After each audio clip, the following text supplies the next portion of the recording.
All right, let's jump into it today here. And one of the things I wanted to do is first, one of the things that we're doing to start some fun this year is we have got a listing chain. In football, some teams have a turnover chain. So when they get a turnover, they get this big gaudy chain that the players get to put on. So we're going to have this chain that when they get a listing, they can put it on. It's got a little house and it's got gold, and then the house has got all this bling on it too. So really kind of make it fun. If you guys have anything like that, I mean, I'd love for you guys to share, what those things are. So let me get into what we're talking about today. And that is going to be our 2023 plan. Can you guys see my screen okay? All right, I appreciate that. Couple things that we want to do is most people will ask, if we're going through this planning process, and I think you guys have all done this, is what do you want to achieve? And that's not really the right question to ask. What we really want to do is what kind of pain do I want? Because anytime we have a goal that's worthwhile to achieve, it's painful to do. It's not something that you can just say, yep, I'm going to do these activities and bear through it, and boom, success is going to come out the other end. There's going to be some things that aren't going to go right. There's some things that we're going to have adversity to. There's some things we're going to have to learn new ways to do it. But this is going to be a huge part as far as how we're successful in 2023 as we come in. So it's not really determining what the result is, but are we willing to accept the sacrifice required to achieve your goal? And one of the things Robbie talked about is the new people have kind of leaned into taking instruction, taking coaching. And that's a big part of it, because then you're able to alter what you need to do to obtain the results you need. We had Anthony Zapata on our Tennessee Power Up, and he talked about when he started. I mean, Ben told him, you just need to quit and you need to get a job at Best Buy. And Anthony said, no, I'm going to do this thing. And he leaned into it and did it. And it took him a while. And now Anthony does over 50 transactions a year. He manages the Bellingham team there. He also does coaching for other agents. But that's really leaning into it and saying, I'm going to achieve this pain because this is what the goal is that I want to achieve. And because of that, I mean, he's become very successful with it. Now, sometimes it's, do we want that boring, ugly process that comes before the outcome? Because we all want the gold medal. We all want the listing chain, to put around our necks each week. But are we going to train like an Olympian? And one of the things that Michael Phelps shared with us is that he trained 6 years every day without taking a day off. That's training like an Olympian. And the reason he did that was because he knew most people would take a day off or 2 days off. And when they came back to swim the next day, they weren't up to the same place where they were. They were down a day, and then it took them another day to get caught back up. So they essentially lost 2 days with just that 1 day off. And while I don't want to have you guys neglect your family or the loved ones around you, or what your personal goals are, where you're going to have those relationships, I do want you to take a look as far as when you're in there, are we really dedicated to what we want to be? Because when we do the activities, that's just like showing up at the stadium. It's going to be like Tennessee this weekend, okay? Tennessee can show up at the stadium and they can be ranked number 1 or number 2, depending on which poll you look at. But the results are really going to be on the scoreboard. And what those are going to be is how many appointments did we set? So we don't want to just say, hey, we showed up at the stadium. That's what Vanderbilt does, okay? And what we want to do is we want to be like Tennessee and show those results, where we're actually winning the games in what we do, okay? So we want to focus on the results as we're doing the activities. And as we're doing those calls, we're setting up our appointments, because as we get those appointments, we know those are going to net into listings or buyer agreements. That's what's going to make a huge difference for us. Now, as we chart those things, we're going to be able to tell where we need to alter to make those results happen in the way that we want. And I want you guys to remember, you guys got a team of others that are going to be on this road for you to meet your goals in 2023. And it's not just you and your partner.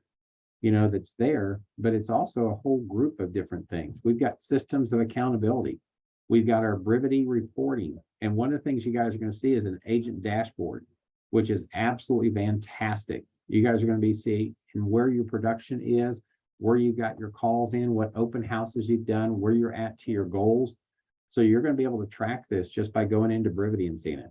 We've also got Mojo reports. If you have a Mojo dialer or Vulcan 7 dialer or something like that, where you can actually see how many dials you have to keep track of it. So you don't have to have, like what Ben used to do is he'd keep 53 pennies on his desk.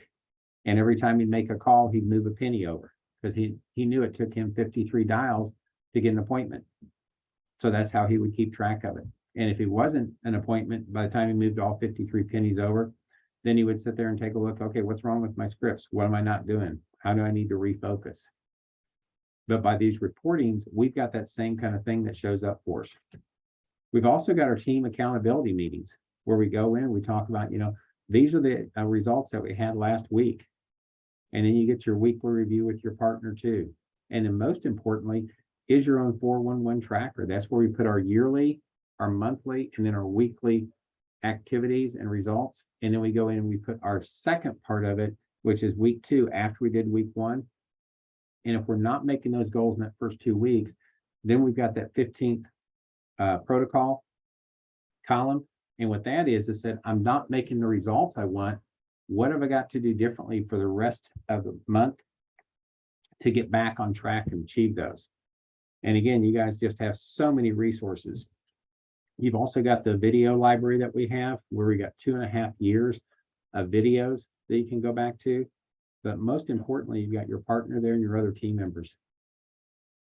So these accountability systems, they're going to allow you to do the activities and then coach to get the results. And one of the things great about coaching, it's not about you didn't make calls or you didn't do it this way. It's about questions.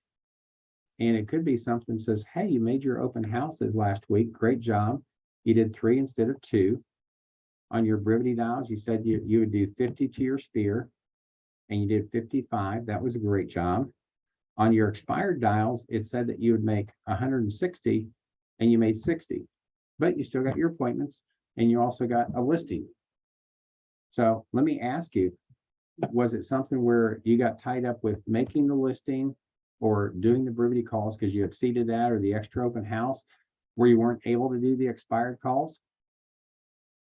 Is that what it was? Or was it just that, you know what, I've already made it and I'm going to coast now? And that's just a question for you to take a look and review your business. And it's not something to say, hey, you need to do more. It's just to look at it and say, you know what, it was a lot. Well, we need to keep that into account then when we go forward. Or how can we give you more support where we can get you that back office support to get those listings up and running? What systems do we need to put in place where you can make those extra expired calls, where you can exceed those goals and get another listing from making that other expired call? Or is it something saying, did you just not want to do the expired calls? Do you feel uncomfortable with those? And if that's the case, that's okay too. Then we can talk about that and say, all right, is that something that we want to continue to do? Or is there a different area that we want to exert some pain to, like door knocking or something around our open houses, since we did 3, and just talk to them about, hey, we've got an open house scheduled this Sunday, and I want to give you my business card in case you get any cars on your grass or something. You can contact me and I'll take care of it. But also, I'd like to invite you to our open house. So please come on by. But I mean, we can add those things as well. So keep that in mind as far as when we're doing these coachings and you're asking to be coached. It's not just about your results and if you ran short on your activities. It's actually about, how do we get the activities? Is that the goal that you want to achieve, or did you want to do more? And you guys remember when we had Gail on the call, is she looked at it and she goes, you know what? The minimum standard was to do 2 open houses a week and 150 dials a day. And she said, if I did that, I was just going to be a minimum player. And she said, that was not going to be me. So she said, what I was going to do is I'm going to exceed that. I'm going to do the open houses. And while I'm there, I'm going to make additional calls. So she did 24 open houses her first month. Well, that averaged out to about 6 open houses in a week. So some she did 2 in one day. but she was determined she was not going to be average. And that's how she ended up with 79 transactions her first year. So it always gets back to the mindset and setting up that range, not just looking at the minimums for it. Now, the primary benefit of having a goal is it tells you what sort of systems that you need to put in place. Okay. The system that is what actually achieves the results. And those are types of things when you set up your habits as far as habit stacking. I mean, when you come in the morning, what's the first thing that you're doing? Because you should have already planned out your day from the night before. So you've got that. Is that you're going through your Brivity and seeing what new leads you've got before you do your power up in the morning with your practicing your scripts? So you can reach out to them at 8 o'clock. 8 o'clock call is not bad. Okay. If you want to make it till 9, that's fine too. But you can also go through and make certain that if there are any calls that you need to take care of, you can get those put on the schedule for you. And how to set goals that you will actually follow. So there's 3 major strategies with that. One is you want to ruthlessly eliminate your goals. And I know that sounds kind of counterproductive, but if you've got a bunch of goals, they're going to be competing for your time. And when you're in office mode, you want to focus in on the work goals. When you're at home, you want to focus in on the personal goals. And if that's scheduling those vacations that you want to take, so you've got that experiential life experience that you're going to be sharing with them forever, then you want to make certain those things happen. But you don't want to take the time when you're making your dials and say, you know what, I'll have a conversation with Sally next to me, and it'll probably distract her too, but it gets me away from having to call a for sale by owner or an expired. And then you're not able to achieve your goals because you're not focused in on them. But once you get that focus done, then yeah, you're going to be taking breaks every 45 to 60 minutes. So you can get up, walk around, get recharged. And that's okay to go ahead and visit them. You just don't want it to be lengthy. And again, so that you can achieve those goals in. But your goals are going to compete for your time and your attention. And do you need to choose one thing and eliminate everything else? There's going to be times that you're going to need to do that. And our goals may be similar, but they need to be pruned and trimmed down. And what that means is really taking a look, is just like what we did with the open houses and our Brivity calls and our expired calls, is which ones are we getting the most production from at the time. Right now, we're getting just a ton of expireds. On the first, we had 145 expireds hit. Yesterday, we had 84. Today, it looks like it's going to be about 20. So again, there's going to be times when you're going to focus on one and then kind of turn around and shift on your Brivity calls, especially with the holidays coming up. It's a great time to say, hey, I wanted to get your address from you because I wanted to send you a card. So there you can really stoke up on your Brivity calls too, and then ask them how they do and kind of reforge that relationship. This is the best time of year to do stuff like that. Then we talked about stacking our goals. And so during the week, I'll partake in at least 20 minutes of vigorous exercise in daytime, and at what place. And people that fill out this sentence were 2 to 3 times more likely to actually exercise. And we want to do the same thing with, our activities that we do. And if that's calling people, when I'm at an open house, I will call 10 Brivity Sphere to see how they're doing. But whatever that habit stacking sentence is make that happen and then commit to it. Tell your partner too, because your partner is going to be able to be there for you and give you that accountability. Because when we say stuff, we always want to emulate what we say, because nobody wants to not be what we said that we were going to be. Like, we're going to be truthful. Well, shoot, I can't lie, then that's not going to work real well. Okay. Or I'm a giving person, and then we don't give out a tip or anything. Or we never do a pay it forward, at Starbucks line or something. But those are kind of things which really make it. So if we are those type of people, we want to make certain we're following through on them too. And it's just like push-ups. Before I take my shower, I will do 10 push-ups. And these things are small. Flossing. After I set my toothbrush down, I will floss my teeth. Gratitude. Before dinner, I will say one thing I'm grateful for that day. Networking. After my lunch break, I will send one email to someone I want to meet. and then set up an upper bound. Too often we limit ourselves to minimum thresholds, like we're going to do $150, we get $250 and we stop, go, I'm glad that's over with. And there's times where we could go further. So what we want to do is, instead of saying something like, I want to lose at least 5 pounds this month, is say, I want to lose 5 pounds this month, but not more than 10. I want to make at least 10 sales calls today, but not more than 20. I want to release, if you're a author, I want to write at least 500 words, but not more than 1,500.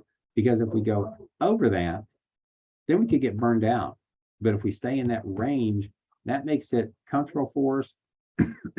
It makes us effective still, and also keeps that energy level high for us.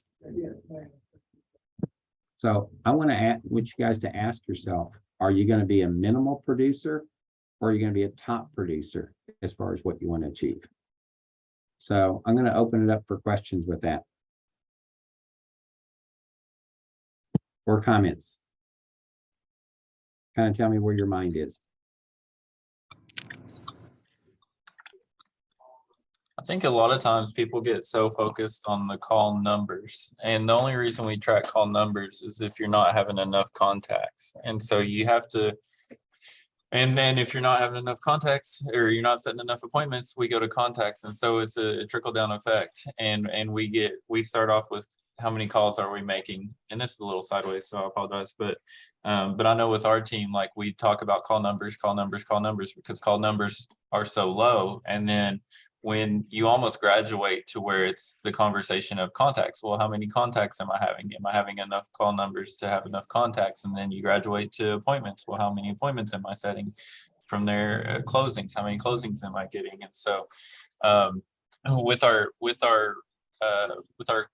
calls and everything, and all the things that we're tracking, and I know everybody's getting ready to be blown away with their new dashboards, which are phenomenal, but you really have to focus on step one. You have to learn to crawl before you walk, and walk before you run, and run before you sprint. And so I think that parallels really well with what you were kind of going over there. It's that you start with square one, but for us, I was in the same position. I never wanted to just be an agent in my office. I had to be the number one agent in my office. And so I had a little putter. We still have it in the office back here. I had a little putter, and I would just putt and make dials. And I would just dial nonstop, because what else are you going to do? And I actually watched the Place Tennessee partner call for Maria yesterday. I went back and revisited that, because Maria is the prime example of someone who has grit and works hard. And she just made calls. She said, if I didn't have any appointments, what else am I going to do? And we tend to see that the older agents on our team are the most successful agents on our team, because they have that kind of old school mentality of, I work, like, you put in work. And I'm really appreciative of that. But when I look around for agents to join our team, I always kind of look for that of, is this person going to have that old school mentality of, I show up and do what I'm supposed to because it's work. But Great point. And one of the great things that Maria brought up too is, when she did those calls, is she doesn't have to call as many people now, because that habit stacking is like that big merry-go-round, when we were kids. Anyway, because we had that back in my day. And you get a bunch of kids on there, and you're trying to push that thing, and you're trying to push it really hard until you get it going. And then you can just kind of tap it to keep it going. But if you let that thing slow down, then you got to start all over again as far as that hard push. And that's the great thing about when you're making your dials to your sphere, it gets easy to do. And sometimes they're calling you, which is even better, and say, hey, just wanted to check in, what's going on? So those kind of things make a difference. What else? Good comment, Robbie.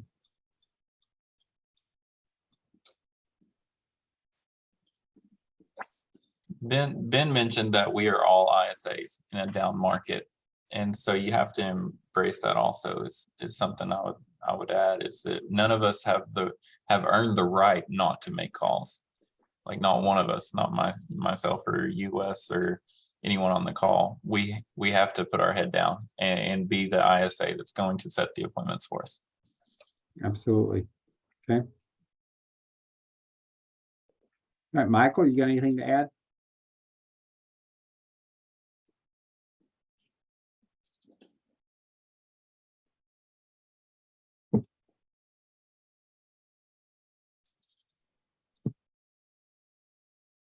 All right then, guys. I will let you guys go for today, and I will see you guys next week. Again, super excited. If you guys have other ideas about a listing chain or what you guys do to celebrate, I'd love to hear those ideas so we can share them as a team. Some people have a little statue that they pass around. It's called Crushing It. And it's got this guy just ripping off his shirt because he's just like the Hulk kind of thing. So other teams have some great ideas. If you guys got some things like that, send those to me. I'd love to hear what those are. Okay. I will see you guys later. Y'all have a great day and talk to y'all soon.